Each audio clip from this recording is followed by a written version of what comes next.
Hi, welcome to Learn Your channel. This is Krishna. Today session we are going to discuss about the topic what is BA and visualization. So in previous video we talked a little bit about business intelligence. So here we are talking about business intelligence and visualization and what are all the tools will support in or will comes under business intelligence and visualization. So what are the difference between these two BA and visualization? Yeah, let's talk about business intelligence. As we talked about business intelligence, so it's basically as we discussed in the previous recording. So here, different kind of business perspective. So like suppose I take an example of supermarket store, superstore data. So suppose taking an example of DMart or more. So more will be having many number of stores in across different areas and within the city, outside city, across India. Suppose taking an example. So suppose taking an example. So they're having their billing systems and billing counters and each product. So lot many products are there. So each product might be having different codes and all. So they'll used to get some products with base price and they used to sell with additional profits. For that all they are having some barcodes and all. So by using that barcodes and the system will recognize that this is the product and this is the price which they decide.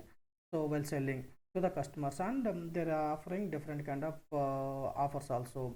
So all this information how they are doing like no they these billing systems will be having certain databases at the back end. So taking an example, so some suppose taking an example of Hyderabad, maybe they're having certain systems in SAP at the back end. So whenever they do scan the barcode and that will be fetch the data from the database and then it will shows the price. So and then later on so while generating bill and while finalize the bill that will store at the back end same database. So that's where these all data. So what they are doing, suppose in the scenario all areas might not be feasible to have the same database. Suppose in Hyderabad they are using SAP as a database and Bangalore there might be having Excel as a database, some other town or some other where they might be using different kind of SQL server kind of things.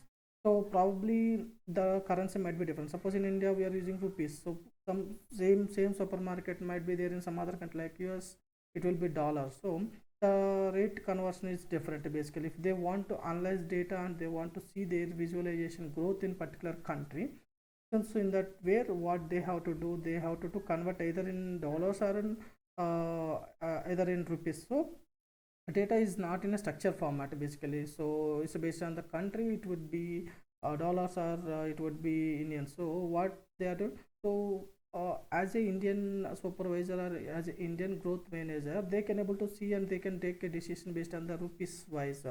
In US they might be able to see the growth in the dollars wise, but in the top of that higher level, so suppose if company CEO or someone else they want to see the growth, so per particular country wise and all.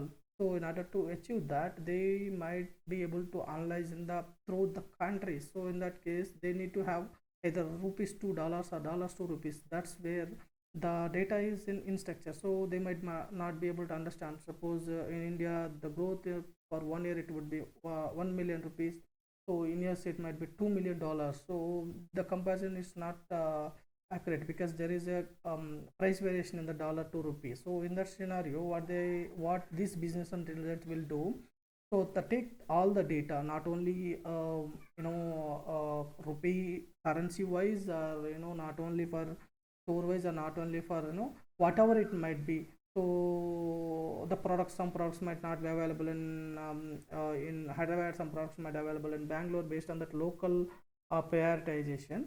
So that's where it will come. So all the data, those all unstructured data, these using this business intelligence tool we need to extract and transform on data, which means that so we need to connect those unstructured data to one of the business intelligence tool, and we need to modify and we need to write some conditions and in order to make that in between this, so we can change it rupee to dollar or dollar to rupee, whatever the requirement is there. Then you can keep all this data, and we can cleaning all the data, and we can make it as a structured format and keep it in somewhere. It's in database. So that's where the visualization, from there visualization comes into the picture. The BI is only, I mean, the visualization is also part of business intelligence, but this complete business intelligence will be having ETL formations, but visualizations is only showing that visualization. So after completion of this ETL process, the data would be there in N database. It might be Excel, it might be SQL, it might be Oracle, it might be any kind of servers. From there, so business want to see their growth in the visualization format. They can't able to access database, and they can't able to understand by seeing their data in the database. So that's where they want to see in the visual format. So they want to see in some graphs, bar chart or cluster chart or heat map, or pie chart or different kind of so these all visualizations will be available on different kind of tools. That's where the BI comes into the picture. Visualization, Tableau, Power BI, all this also comes into the BI. But in the BI, it is apart from the visualization, it will be there in extraction. I mean, it's there in the transformations as well. So that's where the BI. So visualization is a part of BI. So BI is not completely visualization. So that means that visualization is only for visuals to represent their data in the form of numbers, number wise, and also to take the decision of their business growth, basically, if you can say simply. So that's where the BI and the visualization, yeah, we are talking about the visualization, like it's a completely front end kind of tool. So if you can open any kind of IPL match and all, somewhere you can see the scores frequently changing. This is the front end phase. So that is visualization. Some player is playing that, so he's doing such a way that so this many runs, this many balls, and keep on changing. This is all the visualization. So from the back end, there would be data is keep rotating and just keep running, and it's a kind of live data. And also sometimes they are fetching from history data as well. So this guy has done this matches, this guy has HO this. It's all the way. Basically, this business intelligence and visualizations will comes into the picture. So we talked about this business intelligence and visualization. So which would like to talk about what are all the tools available for into business intelligence, and what are all the tools available for the visualization in the market. Let's see in the next screen. So in this screen you can see MSBI, Informatica, Talent, and SAP boards. These all are the business intelligence. So which includes transformation. So MSBI, which comes under SQL Server integration services. Informatica is completely Talent and SAP boards, BODS. So these all are getting data connected source and doing some operations, and cleaning the things, and maintaining some stage servers, and then keep it moved to the production later on if the data and everything is fine.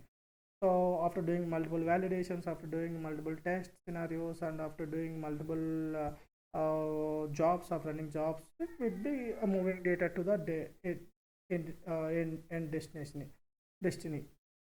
So from their destination, so these visualizations, Tableau, Power BI, ClickSense, ClickView, Lumira, Excel macros, all these will be available in the market currently, which are all the visualizations. So apart from this, there were many applications, reporting applications are there, but as of now, these are the trending. You can see Tableau and Power BI is in competitor compared to ClickSense. Previously ClickSense and ClickView is high demand, and then later on Tableau comes, and Tableau is in high stability and easily understandable, but the pricing perspective will be there. So let's talk about these differences between Power BI and Tableau or ClickSense in the next session. So these are all the tools currently available in the market. So hope you had a like this video. Thank you so much for watching this video. Have a great day.